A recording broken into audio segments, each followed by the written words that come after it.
ګرانو مینوالو السلام علیکم. بعد سلام نه دا عرض کوم چې زمونږ د ملګري راجمع شوي دي او مونږ ډاکټر صاحب د جلاله مسکین آباد نه راغوښتی دی او دی یو غزل تاسو ته پیش کوي او دی هم خواهش لري چې دا غزل پیش کړي. نو زه ډاکټر صاحب له خواست ورکوم چې تاسو ته دا غزل پیش کړي. مننه، مهرباني. ارشاد. دا لومبه شعر دی سکرټري صاحب. یوازې ژوندون ګران دی چې زما بشي کنه، یوازې ژوندون ګران دی چې زما بشي کنه، یوازې ژوندون ګران دی چې زما بشي کنه، خپه در پسې ډېر یم په خوله بشي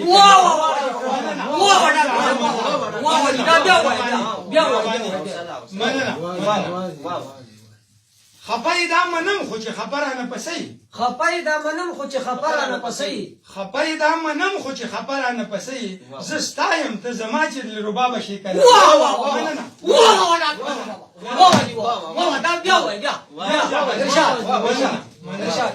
خپه دا منم خو چې خبره نه پسې، زه ستایم ته زما چې دلربا بشي کنه، خپه در پسې ډېر یم په خوله بشي کنه. او خفګان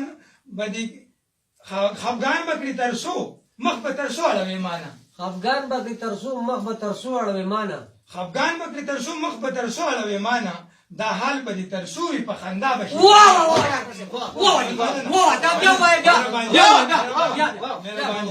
مهرباني، مننه.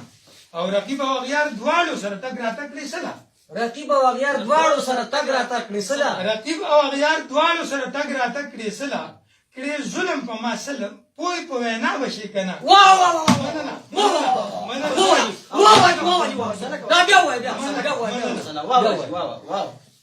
رقیب او اغیار دواړو سره تګ راتګ کړي سلا، کړي ظلم ما سره پوی په وینا بشي کنه.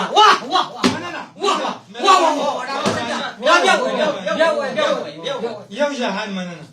او کوي خوي کو خوب وي بس لتا سره غږیږم، کوي خوي کو خوبي بس لتا سره غږیږم، کوي خوي کو خوبي بس لتا سره غږیږم، زما د خوږی مینې مشغوله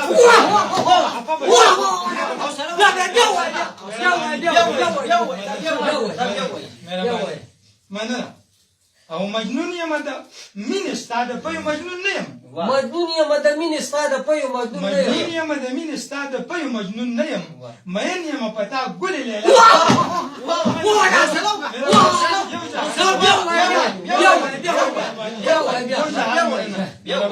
مهرباني.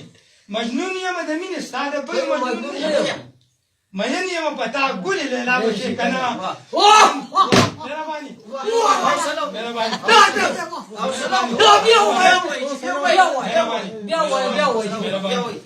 او چې ته رانه جدایي رڼا ورځ را باندې شپوي، چې ته رانه جدایي رڼا ورځ را باندې شپوي، چې ته رانه جدایي رڼا ورځ را باندې شپوي، د مینې توره شپه کې مې رڼا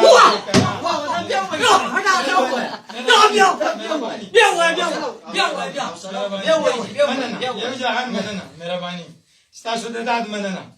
په سپین بشر د زلفې تګ د سم لکه د زرکې، سپین بشر د زلفې تګ د سم لکه د زرکې، سپین بشر د زلفې تګ د سم لکه د زرکې، زما د خوږې مینې مشغوله.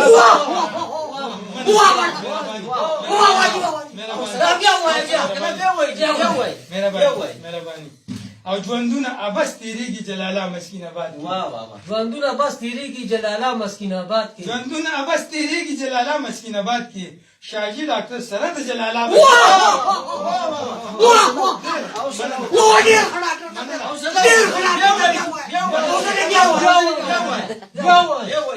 ژوندونه ابس تیریږي جلاله مسکین آباد کې، ژوندونه بس تیریږي ژوندونه ابس تیریږي جلاله مسکین آباد کې، شاهجي ډاکټر سره د جلاله بشي.